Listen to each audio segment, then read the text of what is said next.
You may be seated.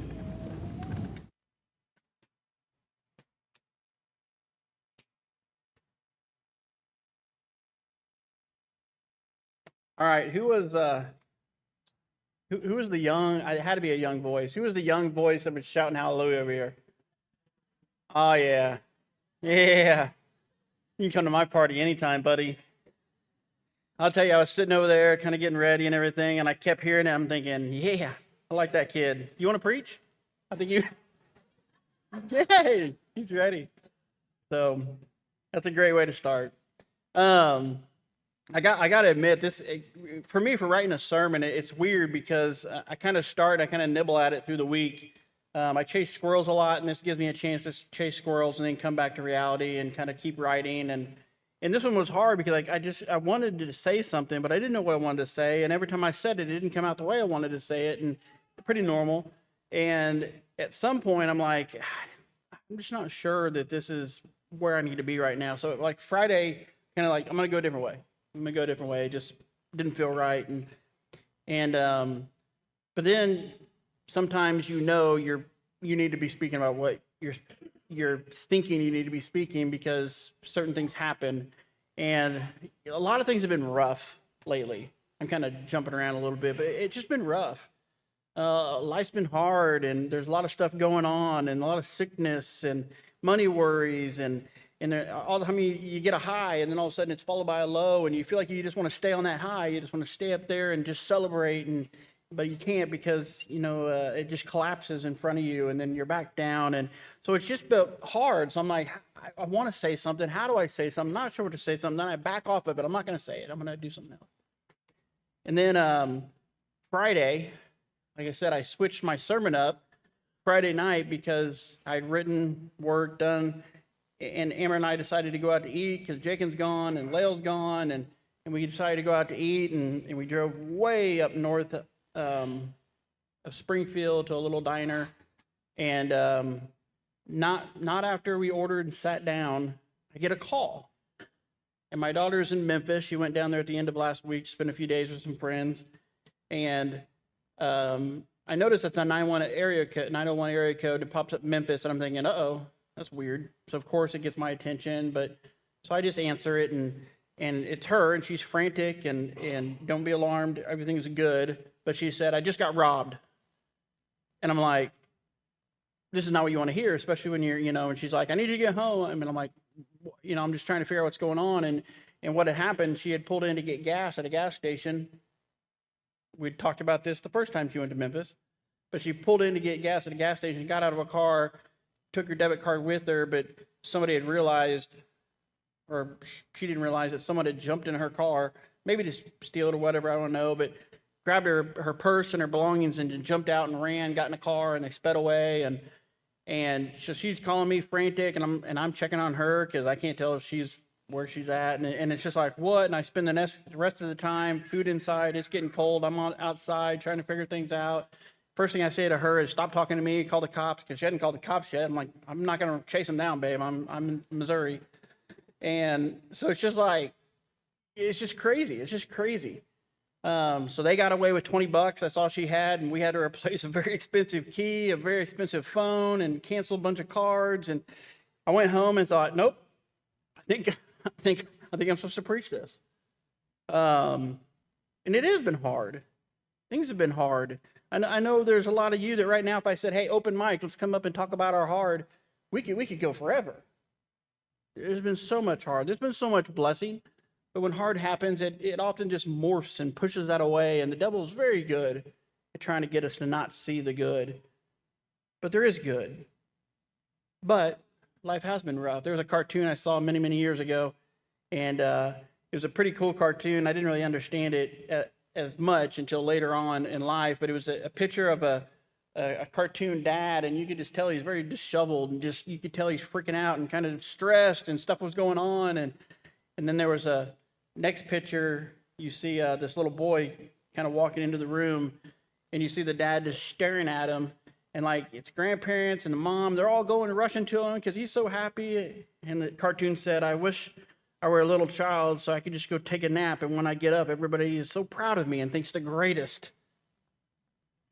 I can get that feeling. Sometimes you just want to go take a nap, and when you get back up, it's like, yes, we're back again. It's all good, and it doesn't always happen. Doesn't always happen.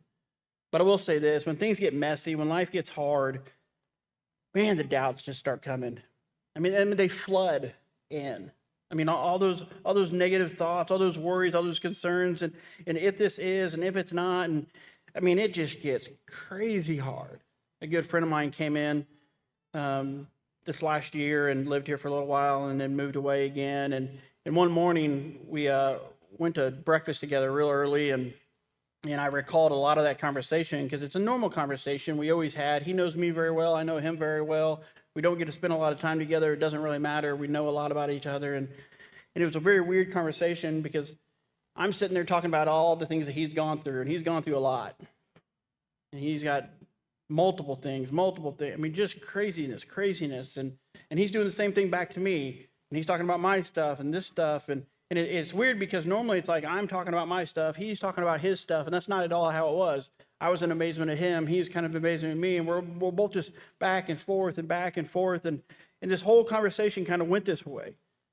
And at one point I said, and I didn't mean to, it was kind of a weird statement, but I said, it's just crazy that you're still standing, man. I mean, everything you've had to go up against, everything that you've had against you, and he kind of said the same thing back, and at that point it's like, I think we both kind of figured out that now we need to switch gears a little bit. We're kind of going down a dark road. And so I decided to get spiritual. And I hope you understand what I mean by that, because it really was like this moment where it's like, let's bring it back. And I say it's being spiritual because I'm not sure I believed what I was saying. Like, I was saying the good things, but I'm not sure I was saying the right things, or the good things. I'm not sure I believed those things at that moment. I'm pretty sure I was faking it until I make it. That's what I say in those situations. Like, I'm just going to say these things, and then I'm going to get on board. It's going to be good again. And so I'm really just kind of faking it. And you may not know what that, I mean, it's kind of that moment, like when you're a boy and you start to like girls, but you realize, like, you're messy. And so you decide to clean up and do things different and kind of show off on the playground and do all those things. It's like, I'm going to show this girl who I am, all the time realizing that girl does not see that at all. But you're just going to fake it because you want her to believe it. It's funny. This week, great observation of faking it till you make it. I had went to let my dog in so we could go to bed. And our dog's name is Payne, and Payne comes inside, and I see a possum on my deck, and he's sideways, and I'm thinking, you got to be kidding me right now. So I went back to my teenage years, and I thought, you know what? If I didn't see it, I don't have to clean it. So I really did. I went into this mode of, you know what? It didn't happen. Nothing to see here. I'm sure somebody will come and take this away while I sleep. And then I realized I'm that person.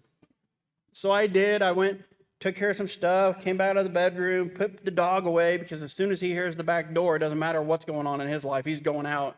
So I opened the door to go outside, and he's gone. And I'm like, got me. He got me. And I thought he was sometimes faking it until we make it is the best thing we got.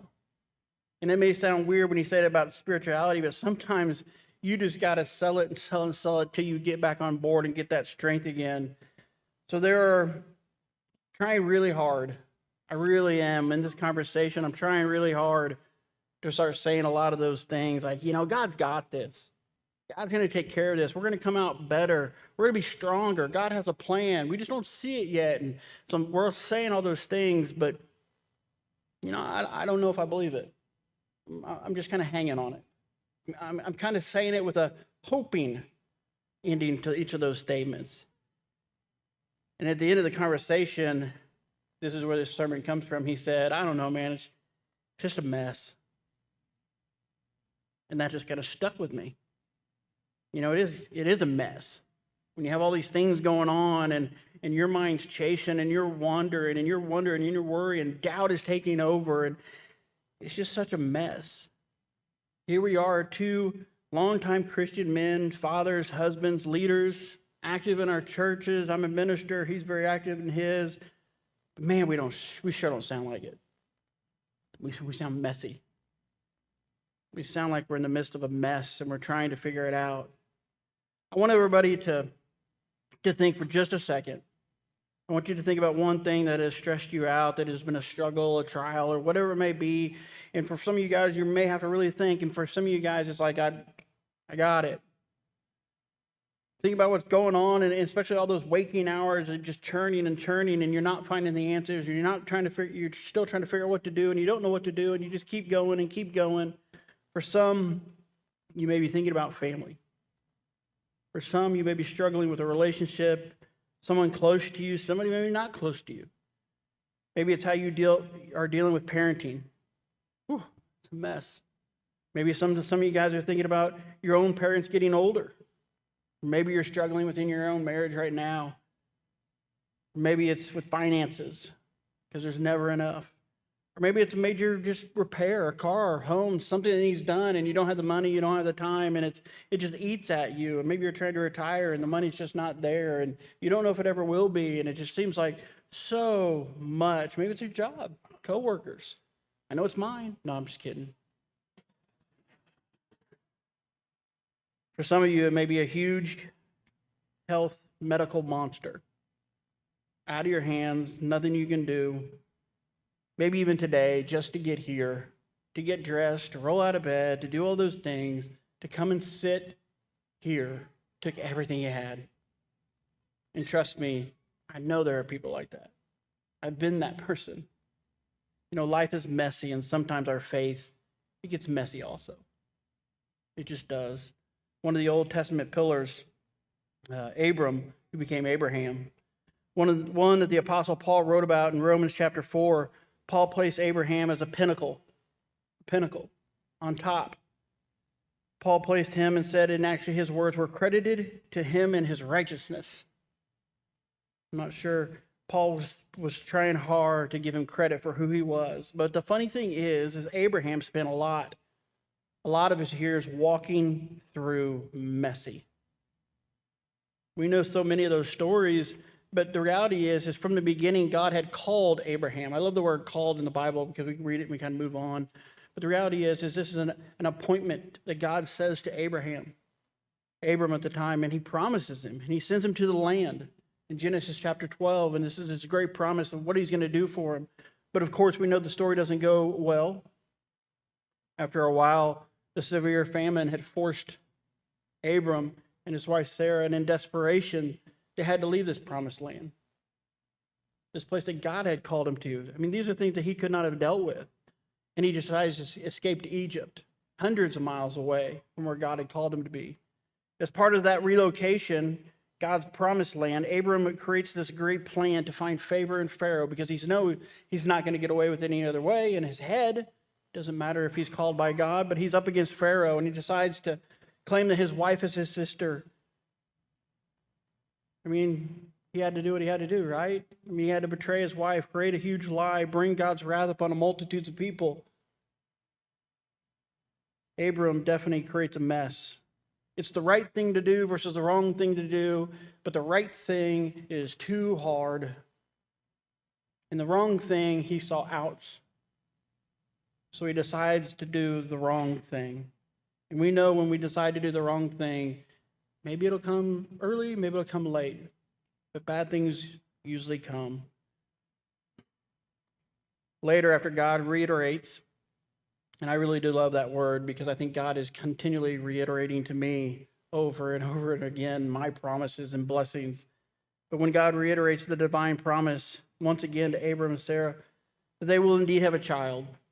We remember this story that there's no way, great doubts, all these things going on in the head. But even later on, when he reiterates to them that they will have a child, Sarah kind of gets the credit for this one, but Abram jumps right in, 2 feet into this mess. Sarah takes matters into her own hands because God's timing is not working for her. And she decides that I'm going to take this on. I'm going to make this happen. And she decides that, you know what, the best thing is to do is for her husband to sleep with her slave Hagar. God's not doing it, so we have to, I guess. Sounds like I trust God, but kind of mess. You know, centuries later, we won't just pick on them. Abram and Abraham and Sarah would find good company in the disciple Peter. You know, Peter is one of the easiest to teach and preach about because he's so much more like us in so many ways, and it sounds weird, but it's true, and he would agree. Peter is another pinnacle, a pinnacle to us, but he's also a pinnacle of messiness and doubt. Peter boldly and bravely is the one who wants to declare who Jesus is, stand by his side, be the strong arm, do the fighting, do all the things he can do to make sure the Messiah is the Messiah, but he doesn't often know who the Messiah is. I mean, he does, but his actions don't always show it. During the Lord's Supper, we see this zealous Peter sitting beside Jesus as Jesus says, this is exactly what's going to happen today. This is what's going to go on tonight. This is all these things, and this has to happen, and this is why it has to happen.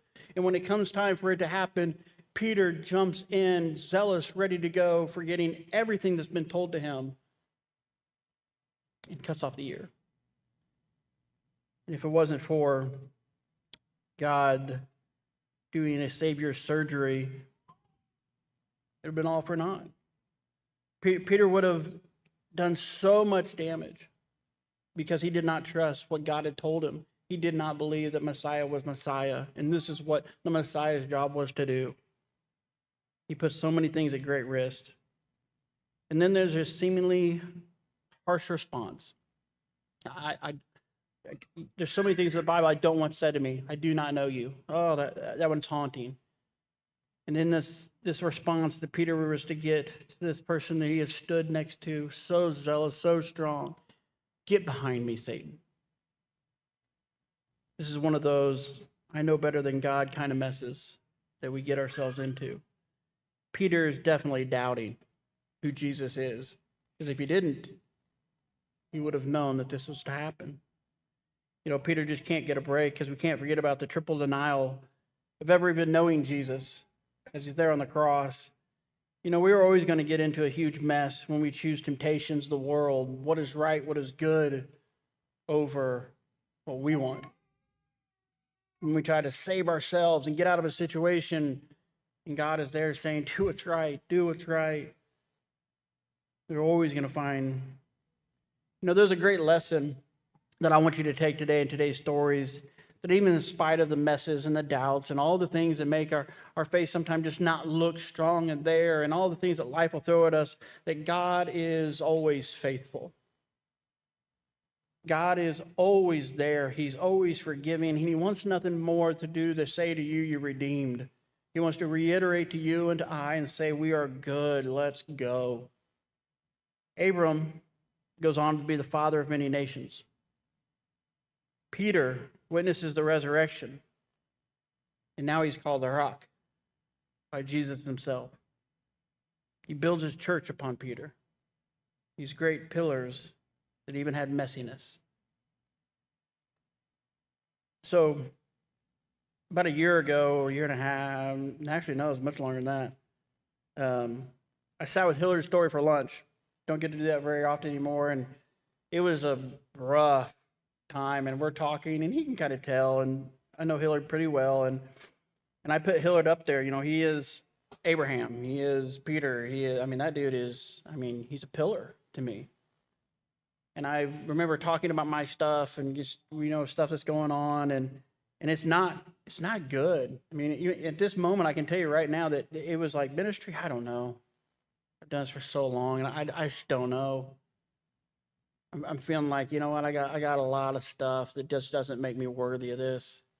And I'm thinking this is time maybe to, and Hillard went on to tell me about his messes. And I was just sat there in awe for a long time as he told me about his marriage. And he told me about his kids, and he told me about how he was as a boss. And he just went through his whole life in many ways. And I just sat there, I thought more of Hillard than I had ever thought. The high that I had put him on wasn't even high enough because he told me who he was. And he told me about his messes. And he told me about how he was able to overcome and trust God. And he told me about how many times he had faked it because he knew he needed to get it. He couldn't get it. It wasn't there, but he was going to find it.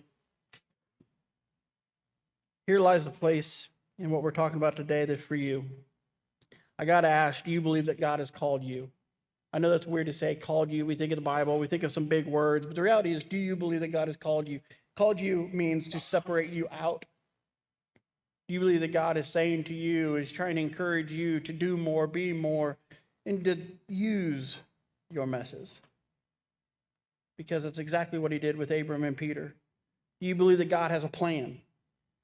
Do you think God is going to carry you through those times? Do you think whenever you're low, God's going to be there? When you're high, God's going to be there? Of course. But do you? Even with all the messes and all the doubts, we are called. We are called.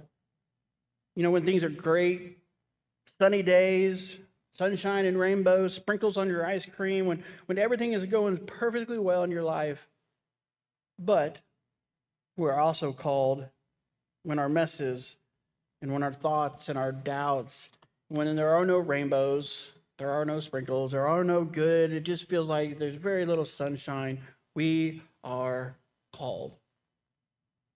In those moments, we are called. There's this great quote, and I didn't want to give it, there's so many people that have quoted something or something like it, and I didn't want to give it to a name to it, but I want you to follow along. It's a little bit longer. It says, many people in our world believe that doubt is the opposite of faith. And in that, their goal would be to eliminate all doubt. But faith and doubt aren't opposites. Doubt is often a sign that your faith has a pulse, and that your faith is alive, and it's well, and it's exploring, and it's searching. Faith and doubt aren't opposites. They are, in turn, great dance partners.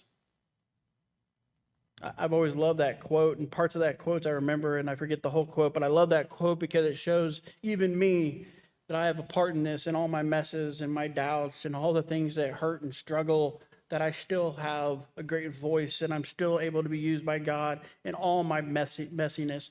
Faith doesn't mean we have all the answers. It never has, and it never will. It isn't a perfect track record.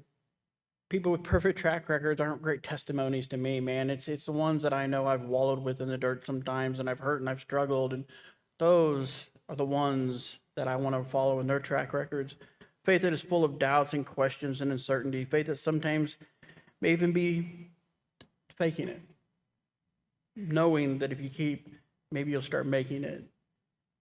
Jesus' own words, one of the most known words of Jesus are, if you want to become my follower, you need to deny yourself, take up your cross, and follow me. Jesus' call to discipleship is not a call to blindly follow. It's not saying just ignore everything else and just be perfect and follow me. It's just it's not that. Taking up our cross, as Jesus says, is to embark on a life that is, it's going to be challenging, right? Every story we have in the Bible is challenging. The uncertainties, the full of questions, the full of missteps. Taking up your cross calls us into a messy, messy faith. Messy. Taking up our cross calls us to stand where Jesus did. And if we were to stand where Jesus did, then we're going to stand with the broken, the forgotten, the hurting, the sinners. You're going to stand next to me. That's where we're called. This is a faith that is not afraid of our own messiness. More do we actually need to use our messiness. I know that may sound weird, but let me say this. You are a great testimony. You are a great testimony. So often we want to sell people on Brookline and our preacher and our elders and our this and our that, but the reality is you are a great testimony. Your life and your struggles and your missteps and your doubts and all those things are a great testimony because you're still working and you're still going, and that is what people need to hear. They need to hear your struggles and doubts. And that's where Satan comes in and says, saying nothing. So I said earlier, I said we could come up and we could just mic it all day long. But the reality is if we did that, very few would come. Because it's so much easier to sit and say nothing. And God says, speak your messy, speak your truth. It's in our doubts and our questions and our misstep that God calls us. And a great example of that is the God of Abraham became the patriarch of Israel.